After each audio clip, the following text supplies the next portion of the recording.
ঘন কুয়াশার কারণে দিকভ্রষ্ট হয়ে কন্টেনারে ধাক্কা মারে একটি পর্যটকের গাড়ি। আহত হয় 4। ঘটনাস্থলে মৃত্যু হয় একজনের। দক্ষিণ 24 পরগনা জেলার কাকদ্বীপ বিধানসভার কাকদ্বীপ সীমাবাদ সংলগ্ন এলাকার 117 নম্বর জাতীয় সড়কের পাশে একটি কন্টেনার দাঁড়িয়েছিল। সেই কন্টেনারের পিছনে ঘন কুয়াশার কারণে দিকভ্রষ্ট হয়ে একটি পর্যটকের গাড়ি ধাক্কা মারে। ঘটনাস্থলে মৃত্যু হয় গাড়ির চালকের।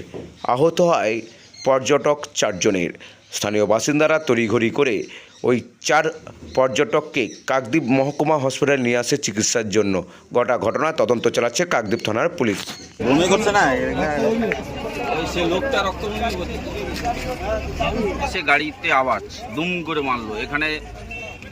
তারপরে লোকেরা ছুটে এলো, এসে ড্রাইভারকে বার করলো। Driver spot dead. 4 জন যাত্রী ছিল, সেখানে যাত্রীকে হসপিটালে পাঠিয়েছি। এখন হসপিটালে পুলিশ আসতেছে। এই বমি করছে না সে লোকটা রক্ত বমি করছে।